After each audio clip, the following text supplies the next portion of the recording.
couple of weeks ago, the Carabao Cup draw was made for the second round, and AFC Bournemouth were drawn to the worst team we possibly could have faced for a few reasons, Tom. Yeah, I would say, obviously it's regionalised to a degree, so you don't have to think about travelling too much because you're going to be in the southern section. So that rules out kind of the horrible northern trips. And then you go, okay then, so you don't want to get one of the big boys. Well, they're not in it because the European teams aren't in it yet. So you looked at the league table and went, so basically the worst one to get is West Ham away because they're the best team we can get.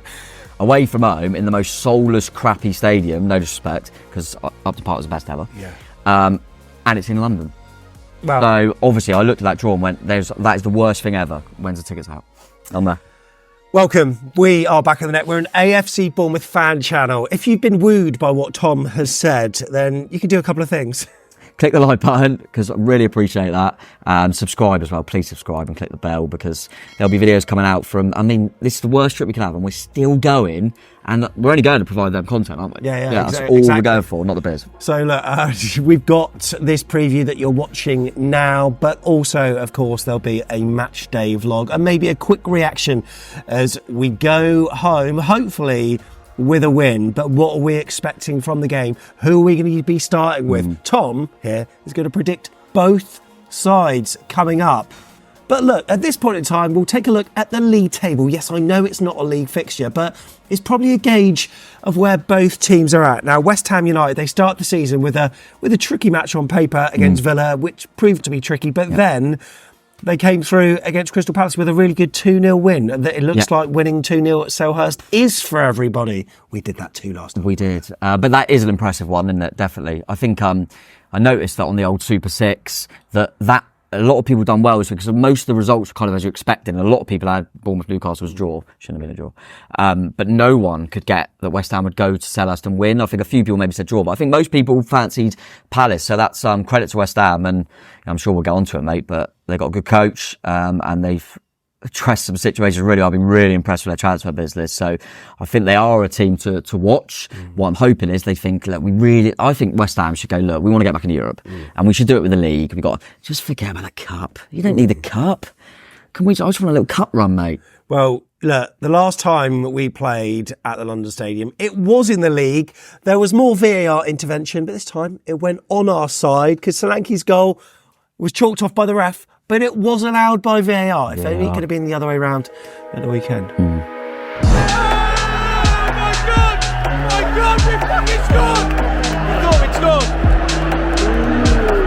Now.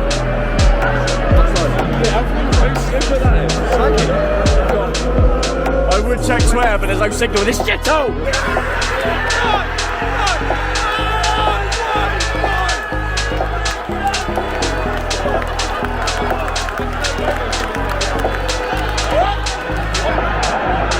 Shit, no foul. Oh,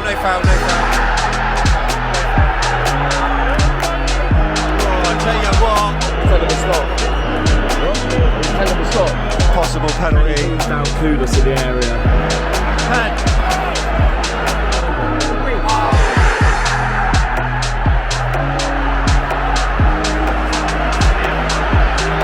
Straight down the middle.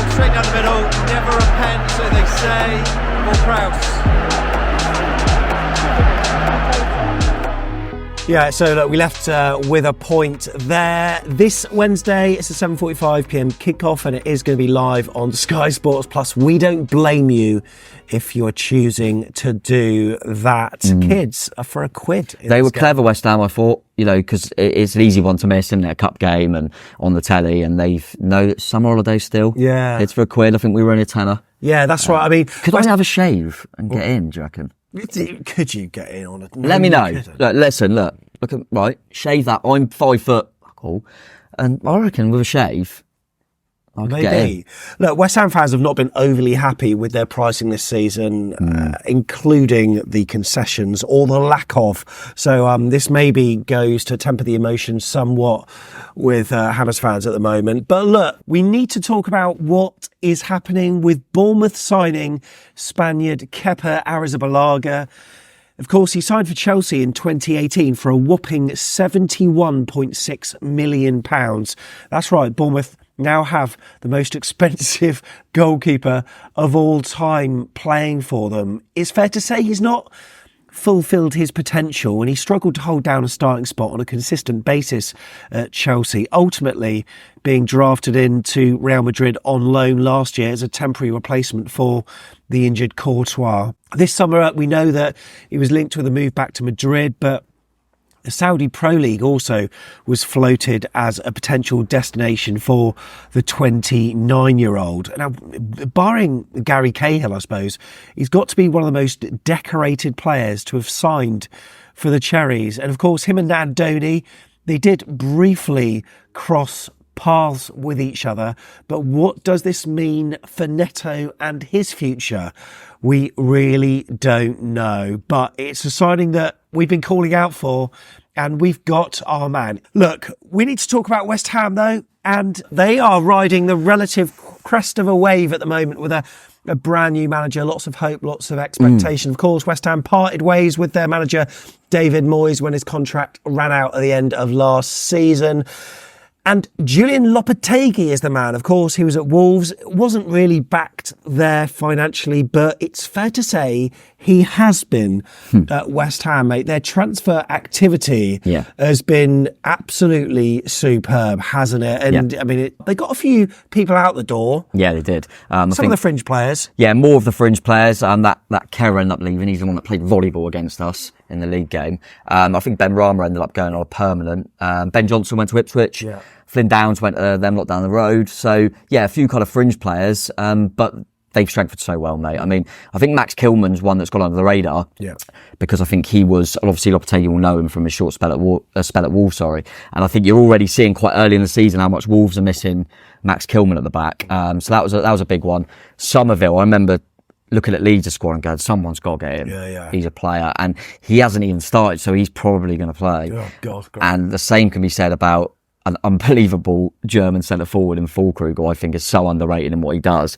Brilliant signing. Not many people know, I weirdly have, I'm not going to go into it, but I weirdly have a Spanish team, don't I? Real Betis. So I've literally got about 5, 6, 7 kits. So I watch Real Betis when they're on. Guido Rodriguez has played, and he's a very, very good player. So he's another one. To get him on a free, I think he'll really stand out for him. Tadibo at the back hasn't even really didn't start the last game anyway. Got him on loan. He's really highly rated. Not that I know much about him. And I think a really important one was Van Bissaka, because he's another one that will probably play on Wednesday. And instrumental in one of their goals against Palace. He was. Really good. Coming on, and obviously to bit of competition with Soufal, I think is going to be really important for him. So, and they've still already got good players there. Remember, I think goes under the radar. Emerson at left back, who's I think he's won the World Cup, hasn't he? Won the Euro, sorry. At left back. They've still got two really good experienced goalkeepers. Still got Jarrod Bowen, Kudus, Paqueta, Alvarez, Ward-Prowse. Ward-Prowse can't even get the team at the moment. They've got a bloody good squad. So, and he's been linked with moves away to Forest recently. Ward-Prowse. Ward-Prowse, but he's a talent. Yeah, hell of a player and good signing. So they're starting to build that squad now. I think they had a really good 11, but now they're really packing up the squad. Last season in the League Cup, West Ham, they were beaten 5-1 by Liverpool in the quarterfinals. Up to that game, we went out of Liverpool, didn't we, in the round before? Yeah, we did. Up to that game, they beat Lincoln away 1-0 and also beat Arsenal at home 3-1. We've only met once before in this competition at the old Upton Park. I was there. We lost 2-0. But how's our head-to-head record? There you can see it on screen. The main stat you need to really take away is in all competitions, Bournemouth have won 4, drawn 7, lost 8, so not particularly good. In terms of West Ham team news, no real injury concerns. They've got a strong squad to pick from. In terms of Bournemouth, we know that there could be, we had our second look yesterday, and a few players going out the door. I would have thought so, and this is why this is virtually impossible, I think, for me to be able to do bloody predicted teams, because it's just a few days before the window closes. So the fringe players that you think will get an opportunity, you're going, but will they? Because if they're going, and you don't want to cup time for one thing, but also if they're already out the door, why would you play them? We've got a lot like that, and there's probably a few at West Ham as well. I think Potts has just gone as well, the youngster. So it's really difficult. I'm looking at kind of players like Danny Ings going, is he going to still move? So it's really hard to know the teams, but I think both teams will keep a bit of momentum in the sense that we've started the season well without winning, but we haven't lost either. And West Ham have just got a big win. So I think both teams will try a few, but not overhaul it. Yeah. Because it's both teams will know it's a difficult game if you make too many changes. This game goes straight to pens, doesn't it? So no extra time, which means we should be getting back at a fairly reasonable time. We're in London. I know. I'll take 5 It might there. be a nightmare getting out. You never know. Do you want to know who's in charge? Are you really going to start talking to me about officials after this weekend? I couldn't give it. This section needs to go. It doesn't matter who's in charge, Sam. It does matter. It does matter because it's Peter Banks, and I'll tell you why it matters. Last season, our club had him for our opening Premier League game against West Ham United. Woo. Yeah? 1-0. Yeah. And then away at Manchester United. Good win. Chalked off a goal. But did he? Oh no, he didn't. He went to them other people in suits, little twatching suits, who write it all in their little notebook, and they go, oh look at this little diagram there, that can't count. Luckily we were 3-0 up because it was only Man U away. But, again, it didn't matter who the ref was, did it? Did it matter that Peter Banks was reffing that game? Okay, let's do teams. Thank you. Okay, we're going to start with West Ham United then. You've gone for a 4-3-3. Good luck, Tom. Good luck. Far away. I'm just going to sit back and chill. And West Ham fans, if I'm completely wrong, because I don't know, because it's a cup game, the first 2 games of the season, I've done really well with the opposition. I think I got 11 out of 11, 10 out of 11. Yeah. So I'm going to give it a go. I'm assuming, like most clubs, they're going to play their reserve goalkeeper, Lucas Fabianski, very experienced. I'm putting him in goal. Back 4, I'm bringing Wan-Bissaka in, come off the bench the last game. I think you get him going. I think you keep one of the centre-halves in, and then you try the new lad, Todibo, but you keep Kilman in. It could be Mavropanos. I think they'll keep Kilman in. And I think they'll rotate the left-back and put Aaron Cresswell in. Yeah. Again, experienced. Midfield, I think Ward-Prowse gets a run out. I think Alvarez plays as well, and I think they'll keep the quality of Paqueta. As I said earlier, I think Somerville will come on the wing, and it's whether they go Koulias or Bowen. I'm just going to say Bowen for no real reason. I think they'll rotate one and play the other, and then I do think Fulkrug will get his opportunity from the off. So I'm going to go with that. West Ham fans, let me know, because there's loads of options I don't know about. Antonio, Ings, there's so many options, I don't know what they're going to do. Put your team that you think's going to start in the comments below, West Ham fans. As for Bournemouth then, Tom, what are you going for? 4-2-3-1, of course. Yeah, really difficult this one as well. So I'm going to go Neto just to be safe. I'm going to bring Smithy back in at right back because he had a little rest at the weekend. I think James Hill gets an opportunity, and I think Houghton comes back in. We're not really sure at the moment how much depth we've got at left back, and I think because he's so young and energetic, I think Kirkers will play. In midfield, I think he's going to rotate one of Christian Cook. Okay. And I think he's going to see Scott in that role that Cook plays because I think you need Christie. So I think he's going to go Scott and Christie. I think he's going to wrap one of 2 players in cotton wool, and that'll either be Semenyo or even Ilson. He's not going to play them both because I think one of them he's going to protect. Neil said on the second look he thinks he's going to wrap Evan Ilson up. Right. I think he's going to wrap Semenyo up. Right. So I'm going to leave Semenyo out. I'm going to play Dango Ouattara on one side, Sinisterra on the other, and I think he's going to trial Tavernier in the 10 again. Okay. And give Clive a break.